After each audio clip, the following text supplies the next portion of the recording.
Dangerous Wine Tycoon, Fall in the Extraordinary Girl, Part 7. Tita, sarapan mong luto ha? Wika ni Shanika kay Tita Jelly habang nagbe-bake ito ng pie para sa hapunan ng gabing iyon. Para hindi na umuwi si Cyrus. Malamang ako nang pakakasalan niya at hindi ikaw. Tita naman. Niyakap ni Shanika ito. Alam mo bang nagulat ako nang humarap sa kanina kay Papa at Kuya para sabihin na dadalaw siya rito. He must be a really brave man to be able to face those two. Kumudlit siya sa cream na topping ng pie. He is exactly that. He managed his family vineyard in France. Sanay siyang makihalubilo sa iba't ibang tao. Hindi lamang niya masabi na nagawa nitong makakuha ng impormasyon sa drug syndicate ng notorious na si Enzo Cashier na dahilan kung bakit lalong sumikat ang papa at kuya niya sa mundo ng pagpapahayag. What's important is that he makes you happy. You are one lucky girl to find a man like that. Kung mas bata lamang ako ay aagawin ko siya sa'yo. Napahagikik sila nang pumasok ang Kuya Desmond niya. Kumunot ang mga noo nito nang makita siyang nakapalda. Bakit ganyan ang suot mo? Dahil ito ang uso. Katwiran ni Shanika. Naningkit ang mga mata nito. Hindi bagay sa'yo sumusunod sa uso. Naiinggit ka lang dahil hindi ka makapagpalda. Kantsaw ni Shanika rito. Hindi na siya balat sibuyas kapag may crass remark ito sa kanya. Mas naniniwala siya kay Cyrus. He never failed to tell her how beautiful she was whenever they met. Huwag mo ang pag-initan ng suot ni Shanika. Saway rito ni Tita Jelly. Ano kailangan mo? Ngumiti ito nang makita ang apricot raspberry pie na ibinebake ng tita niya. Wow! Ipagtira mo ko niyan mamaya, tita. Kakainin ko pagbalik ko. O bakit? Saan ka pupunta? May pupuntahan kami ni Papa na importanteng meeting. Baka doon na rin kami mag-dinner. Ha? Pero dadating si Cyrus, kuya. Dito siya magti-dinner. Paalala ni Shanika rito. Iyon na ang pagkakataon ni Cyrus para patunayan sa mga ito na seryoso ito sa kanya. Na hindi ito ang Cyrus na nababasa ng mga ito sa gossip sheets.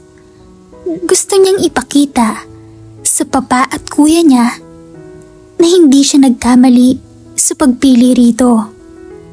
Shanika, importante ang meeting na pupuntahan namin ni Papa. Uunahin pa ba namin si Cyrus kaysa ron? Saka ikaw ang dadalawin niya at hindi kami. Gusto rin niyang makausap kayo ni Papa. Kung alam niyang may meeting kayo, sana ay hindi na lamang niyo pinapunta rito yung tao. Ano na lang sasabihin ni Cyrus kapag hindi niya kayo nadatnan dito? Ngumisi ito. Wala siyang kailangan sabihin. Saka siyang may gustong pumunta rito. Hindi namin bibit-bitin ng Papa ang bahay. Si Tita Jelly na lang paharapin mo sa kanya.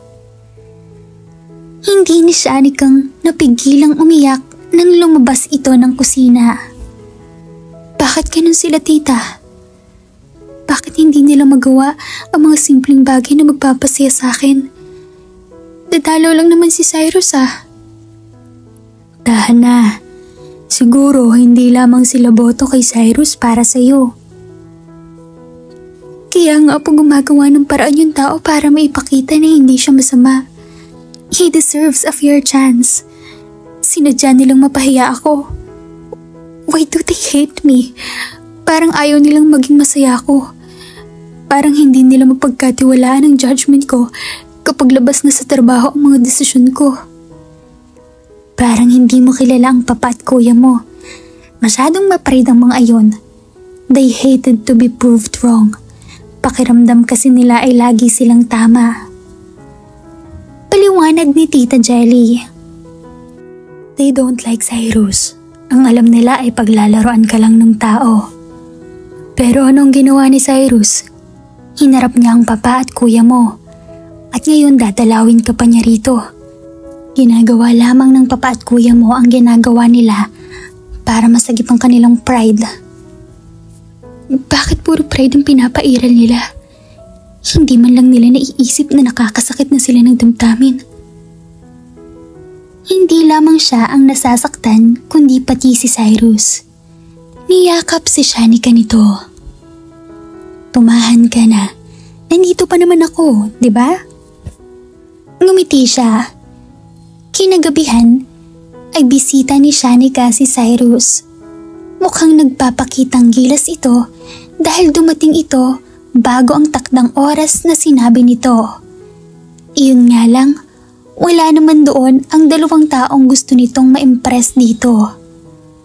Hinampas ito ng tita niya sa balikat. Ito naman, tita na lang itawag mo sa akin. Bumalik ka rito, iho ha. Turuan mo ako ng mga recipes na alam mo at salamat sa pagkaing dala mo. Thanks for nice dinner, ma'am. I really enjoyed it. Sabi ni Cyrus sa tita Jelly niya pagkatapos nilang kumain ng hapunan. Sure, tita. Magdadala po ulit ako sa sunod. Iniwan sila ni Jelly para magkasarilinan sila. Sa buong panahong naghahapunan sila, ay palaging ang tita niya ang kausap nito. Ibinuko si Shanika ng tita niya rito. Sorry, hindi natin nakasama si papa at kuya. Sabi niya nang ihatid niya ito sa kotse. Hinawakan nito ang kanyang muka. Hey, bakit ka naman magsasorry? Sinabi mong may importanteng meeting sila, diba? I really don't mind. Saka nandiyan naman ang tita mo para i-entertain ako. Next time na lang siguro kami magkakwentuhan ng papa at kuya mo kapag hindi na kami busy. O kaya ay yayayain ko silang mag-golf. Thank you ha. Nag-aalala siya dahil baka na-insulto ito sa hindi pag-arap dito ng papa at kuya niya. Next time, titiyakin kong hindi sila aalis. Next week, may charity ball ang family ni na Leo. I want you to come with me. Nagningning ang kanyang mga mata. Really? Pakiramdam niya ay si Cinderella siya na niyaya ng prinsipes isang ball. Sigurado ka? Oo, gusto kong kasama ka. Pati sa susunod na parties at sa mga susunod pa. It means I have the word of other woman from you? Hinawakan nito ang buhok niya. I don't care about them. I only care about you. I'm all yours, Shanika. Kumuhit ang mga ngiti sa labi nito. Those were the sweetest words she had ever heard. It was like a dream. But he was sweeter than a dream. Sana ay hindi matapos iyon. I think this will be a very nice day. Mahinang sabi ni Shanika at saka iniulat ang kanyang mga kamay. Nakatambay sila mga photojournalist sa isang bahagi ng Commonwealth Avenue habang pinagmamasdan ang pagtitipon-tipon ng mga rallyista. Kasalukuyang ginaganap ang hearing sa Kongreso tungkol sa Drug Syndicate Expose. Sangkot ang ilang malalaking pangalan sa mundo ng politika, military at business sector. Anong oras ka umuwi kagabi? Tanong ni Anton, isa sa mga kasamahan niyang photojournalist na nag-cover ng charity ball na dinaluhan nila ni Cyrus ng nagdaang gabi. Naging maugong ang kanyang pangalan dahil kasama niya si Cyrus. And like what he promised, he didn't take his eyes off her the whole time they were at the party. Mga 12 midnight, nasa bahay na ako. Sagot ni Shanika. Ikaw, mukhang antok na antok ka. na inggit nga ako sa inyo dahil maganda ka pa rin kahit puyat ka. Dahil yan sa kadate mo kagabi no? Tumawa lamang si Shanika. Kahit puyat at pagod siya, maisip lamang niya si Cyrus ay nawawala na ang pagod niya. Naputol ang pag-uusap nila nang magigirian ang mga realista at mga riot ng pulis. Naglagay kasi ng barikada ang mga pulis sa harap ng St. Luke Parish para hindi makalapit ang mga realista sa batasan. Ang mga realista naman ay nagpupumilit sa harap mismo ng batasan magpoprotesta. Tila may sariling buhay ang kanyang mga kamay na mag-click sa camera para i-cover ang lahat ng pangyayari. She felt her heart pumping. This was what she loved. The tension, the danger, and the action. Padaanin niyo kami! Sigaw ng ilang rallyista habang tigas ang pagbabanta ng mga pulis na huwag makalusot ang mga ito sa barikada. Maya-maya pa ay umulan na ng bato na nagmula sa hanay ng mga rallyista sa likuran. Nagtago sa shield ang mga pulis, habang ang ibang realista ay hindi alam kung paano pipigilan ang mga namamato sa likuran dahil pati sila ay natatamaan na. Aray! Sabi ni Shanika nang tamaan siya ng bato sa braso. Subalit kailangan niyang ituloy ang trabaho. Isa pa, sanay naman siyang masaktan at masugatan sa mga rallies at iba pang mga peligrosong coverage. Tila nayinig ang kanyang mundo nang tamaan siya sa noo ng isang malaking bato. Binaliwala ni Shanika iyon dahil marami siyang magagandang eksena na kinukunan. Subalit hindi mawala ang sakit. Naramdaman ni Shanikang mahapdi iyon at may mainit na likido na umaagos sa kanyang muka. Kinapa niya ang nasaktang noo. Pagtingin niya sa kanyang kamay ay may dugo roon. Shanika, may sugat ka.